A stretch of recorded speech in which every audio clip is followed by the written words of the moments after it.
پرانے زمانے میں جو لوگوں نے اتنے لمبے لمبے سفر کیے، وہ ستاروں کی گائیڈنس، یہ بہت علم تھا پہلے لوگوں کا، ستاروں کا علم، وہ والا علم نہیں جو نجومیوں کے پاس ہوتا ہے، وہ الو بنانے کے علاوہ کچھ بھی نہیں کرتے۔ ستارے کیا کہتے ہیں؟ کچھ بھی نہیں کہتے ستارے۔ آپ کی ڈیٹ آف برتھ یہ ہے تو اس کے حساب سے آپ کا ستارہ، وہ پہلے ایک اخبار میں مضمون آیا کرتا تھا، آپ کا برج جو ہے وہ یہ ہے، آپ کا یہ ہے، آپ کا اسٹار یہ ہے، تو آپ یہ دیکھتے تھے آپ کا یہ ہفتہ کیسا رہے گا۔ اس میں جو پیش گوئیاں تھیں نا، امکان، آپ کا سفر کا امکان ہے تھوڑا سا بھاری رہے گا، عجیب سی فضول قسم کی، تاکہ پکڑائی میں نہ آئے۔ اگر سیدھا سیدھا بولتے نا اس ہفتے آپ کی شادی ہو جائے گی، پھر نہیں ہوتی، آدمی پریشان ہوتا ہے، یار یہ کیا مذاق ہے، یا اس ہفتے تو شادی ہو ہی نہیں سکتی، پھر جن جن کی ہو گئی ہے وہ ٹینشن میں آتے ہیں کہ یار یہ تو جھوٹ بول رہے ہو۔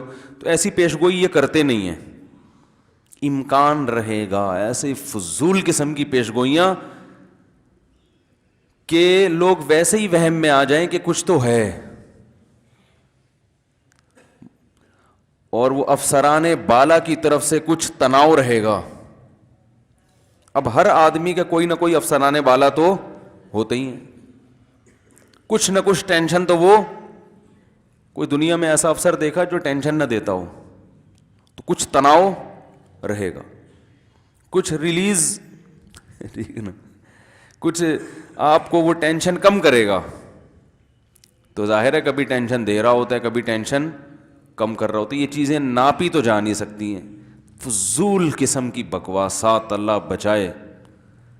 لوگ پڑھے ہوئے ہیں ان میں، بڑے بڑے پڑھے لکھے لوگ۔ ایک صاحب کہنے لگے یہ ہاتھوں کی لکیریں کیا کہتی ہیں؟ میں نے کہا ہاتھ جب انسان بند کرتا ہے نا، تو وہ جس اسٹائل میں بند کرے گا اسی اسٹائل میں لکیریں بن جاتی ہیں۔ بچہ ماں کے پیٹ میں مٹھی بند کر کے ہوتا ہے، تو اس لیے اس کے ہاتھ میں کیا پڑ جاتی ہیں؟ بولو نا بھائی، لکیریں۔ تو وہ کچھ بھی نہیں کہتی۔ وہ جب آپ ان کو دیکھ کے کچھ مستقبل کا پلان کر رہے ہوتے ہو تو وہ یہ کہہ رہی ہوتی ہیں کہ تم سے بڑا بیوقوف میں نے دنیا میں کوئی نہیں دیکھا۔ یہ ہاتھوں کی لکیروں کا پیغام ہے ہر احمق اور بیوقوف کے لیے کہ جو ان پہ غور کر رہا ہوتا ہے نا۔ بچپن میں ہمیں بچے کہتے تھے یوں ملاؤ، تو اگر یہ بے مکمل بن رہا ہے تو پھر تو رپورٹ صحیح ہے۔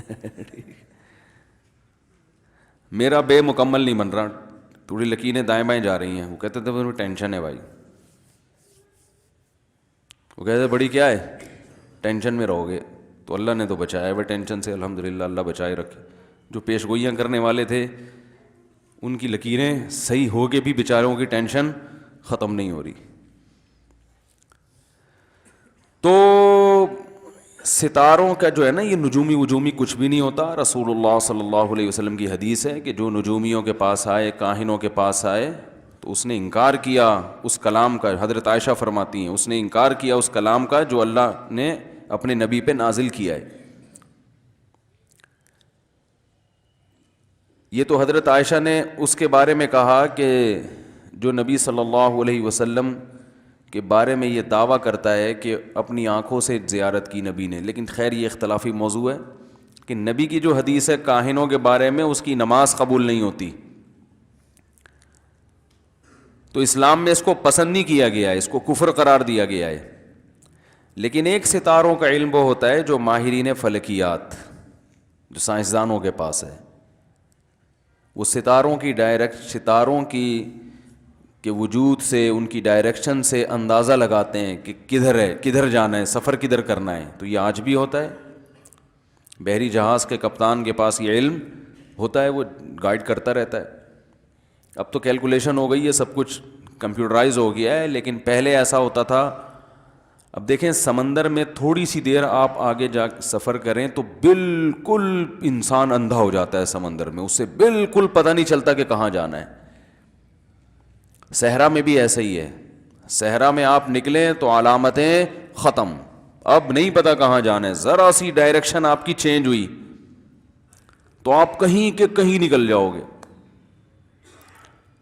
دیکھیں ہم قبلے کی طرف رخ کر کے نماز پڑھتے ہیں، اگر تھوڑا سا دائیں ہو گئے تو یہ قبلے سے تھوڑا سا دائیں تھوڑی ہوگا، جب وہاں پہنچے گی یہ لکیر ہماری تو پتہ نہیں کون سے ملک میں جا رہی ہوگی. لیکن نماز میں تو اس کو قبول کر لیا گیا ہے کہ اب پورا پھٹا لے کے تھوڑی تم نماز میں کھڑے ہوگے، تھوڑا سا دائیں بائیں ضرورت کی وجہ سے. لیکن جب آپ سفر کرنا شروع کرتے ہو تو بالکل اس میں ایکوریسی ہونی چاہیے، ایک دم ناک کی سیدھ میں، اور یہ بھی ضروری ہے کہ ناک بھی سیدھی ہو، تو پھر ہی تو ناک کی سیدھ میں جائے گا نا. تو پہلے زمانے میں جب سفر ہوتا تھا تو ستاروں کو دیکھ کے، یہ سریا ستارہ ہے، یہ سہیل ہے، یہ لوگ ایسے بتاتے تھے یہ تمہارے دائیں کندھے پہ رہنا چاہیے، ٹھیک ہے نا، تو اس کو دائیں کندھے پہ اتنے زاویے سے رکھ کے سفر کرو گے تو فلاں ملک پہنچ جاؤ گے. بڑا ان کی کیلکولیشن ہوتی تھی کس موسم میں یہ ستارہ کہاں ہوگا تو ڈائریکشن کتنی چینج کرنی، اور بالکل صحیح سمت میں پہنچتے تھے وہ لوگ.